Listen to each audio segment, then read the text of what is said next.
Today I've come to the Althorp estate, which is located 75 miles north of London. It's the ancestral home of the Spencer family, and the grave of Princess Diana is located on the grounds. The estate covers 13,000 acres, and there's a herd of 500 deer here. You can actually see some of them in the distance there. Okay, this reads, "This avenue was planted by Charles IXth Earl Spencer in January 1998 to commemorate the life of his younger sister, Diana." Princess Diana died in a car accident in Paris in 1997 as a driver was trying to outrun paparazzi. There was a huge outpouring of grief following Diana's death, the like of which had never been seen before or since.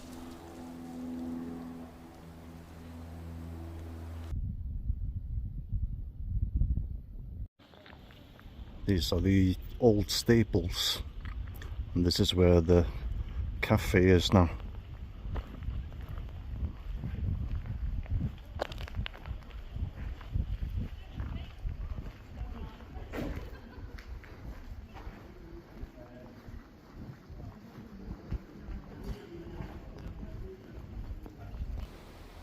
Now, Princess Diana grew up on the estate. And this is Althorp House.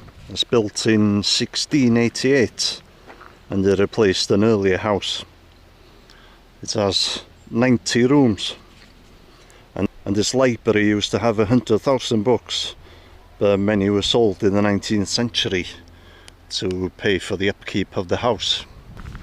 Diana married the then Prince Charles in 1981, and it was actually in this house where she met him for the first time in 1977. She was 16 and he was 29. But it was later on in 1980 that they started dating, and they got engaged in 1981.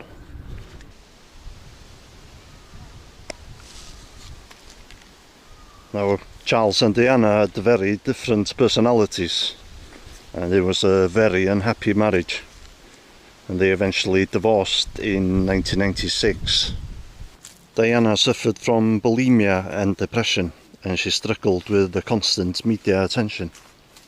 She was known for her style and her humanitarian work, especially in AIDS awareness and the issue of landmines.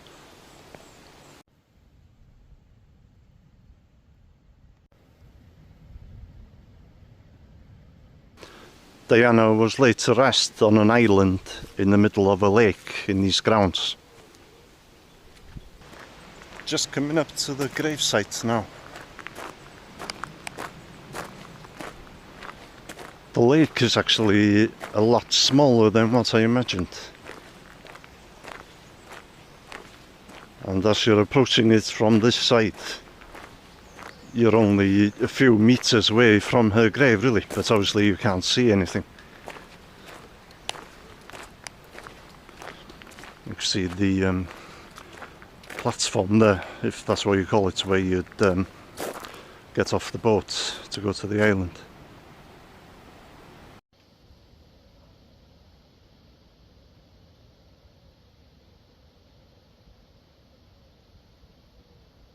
So this is usually where the boat is tied up. They probably remove it when the public are here, just in case somebody has any bright ideas. Actually, I've just noticed the boat is right here.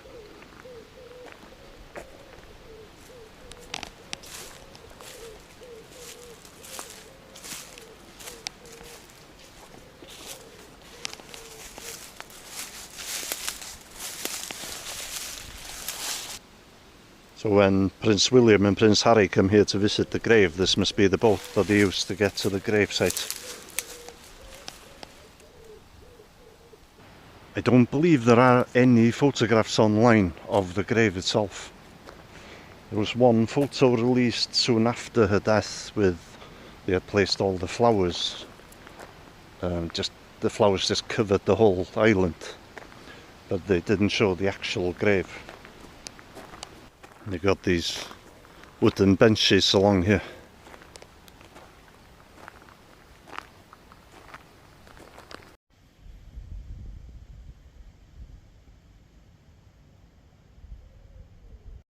The structure by the lakeside has been here since 1926, but it was repurposed as a memorial for Diana when she died. Don't step onto the concrete, you'll hear me getting told off for doing so in a moment. That's why we based where we were, because so much of all the Yorkshire coast, my nephew lives in. This bench was given to Charles, 9th Earl Spencer, by the tenants and employees of this estate in memory of his sister Diana, Princess of Wales, 1st of July 1988. Hello? Oh, sorry. Sorry.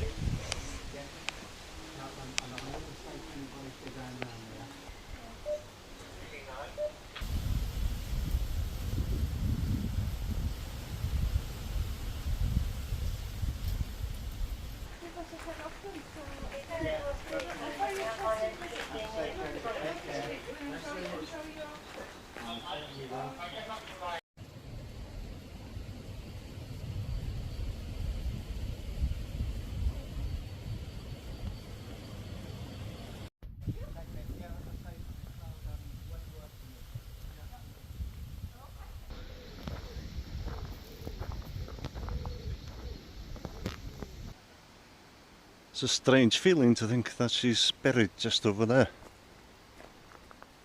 I think I mentioned the story once before, but I actually saw her once for a split second. It was 1982, I believe. It might have been late 1981, just after she got married to Charles.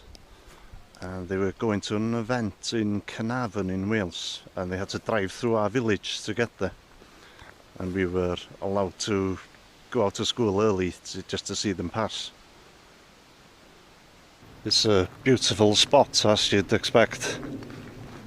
What strikes me most is how close you are to the actual island. So close, but so far.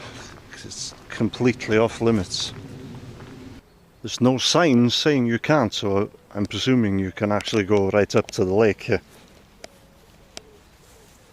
So that's as close as you can get.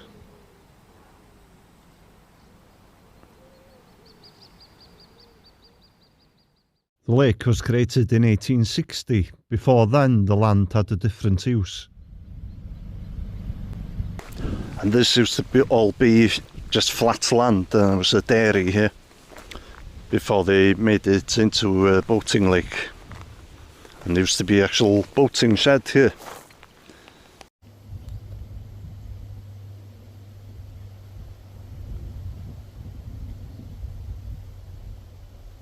I've been inside the house. Unfortunately, photography is not allowed at all. It was very tempting to take a quick video clip, but I didn't chance it in the end. If you want to visit Althorp yourself, it cost me £27 to get access to the house and the grounds. If you just want to see the grounds, I think it's £20 each. Please remember that the estate is only open to the public during July and August. If you like the video, please subscribe to my channel. It's completely free to do so. And also please follow and subscribe to my Instagram account as well. Thanks for watching. See you in the next video.